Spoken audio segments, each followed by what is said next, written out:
My name's Bill Hagee. I've been doing science and engineering revolving around the ocean my whole life. An El Nino event is really a global event, and it affects the patterns of the currents and correspondingly the climate for a year or so.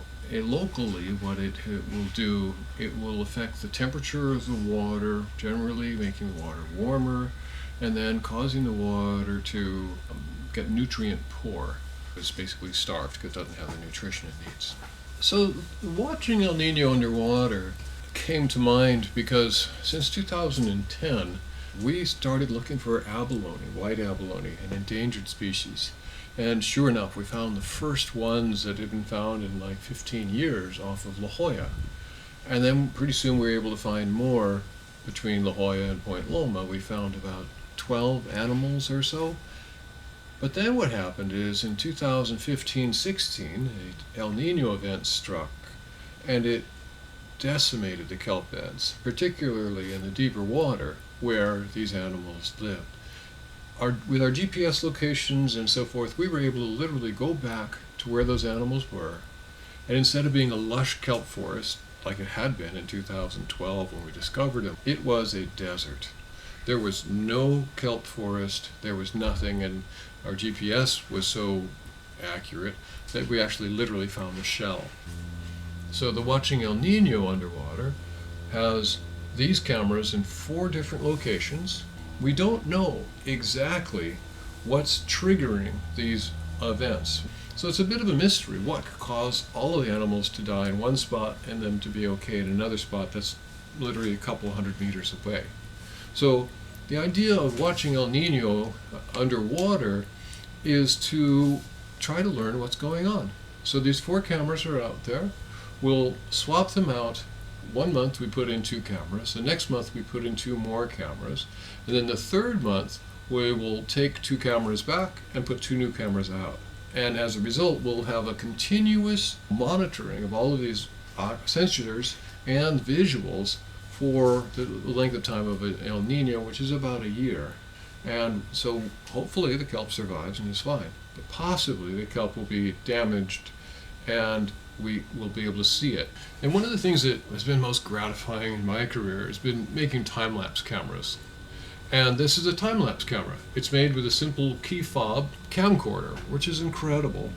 And then I've written software and made a circuit board that controls it, so that when you take away the magnet, you'll see that in about 4 seconds this light will come on, and now it's taking a picture of this area here.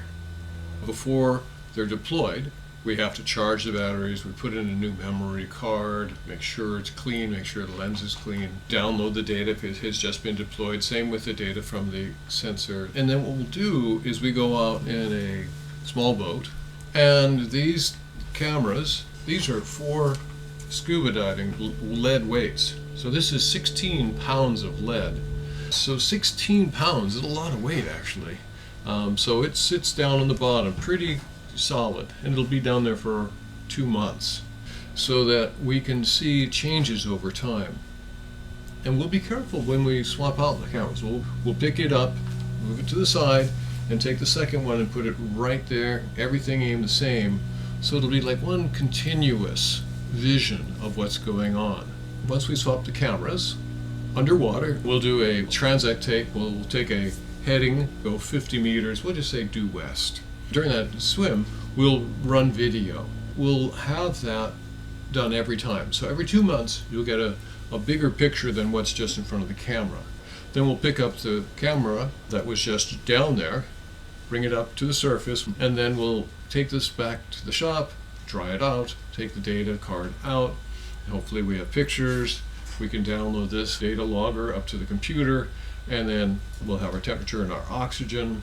Then kind of comes the work. I want to do some overlay graphics. We'll take the still images, turn them into a video. We will plot the oxygen and temperature stuff, and we'll take care of that data like a real scientific expedition. But this goal is to bring awareness to the general public. We're going to immediately put it out for people to watch. Normally you don't look out and see 60 feet, 50 feet, 70 feet deep underwater. But with this project, you will have a continuous presence watching El Nino underwater. And instead of maybe seeing kelp wash up on the shore, you might see it and get torn up and torn out by a storm.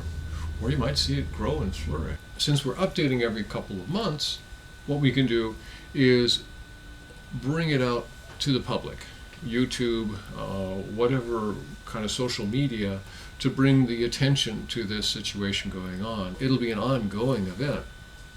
So people can go, okay, what happened this month?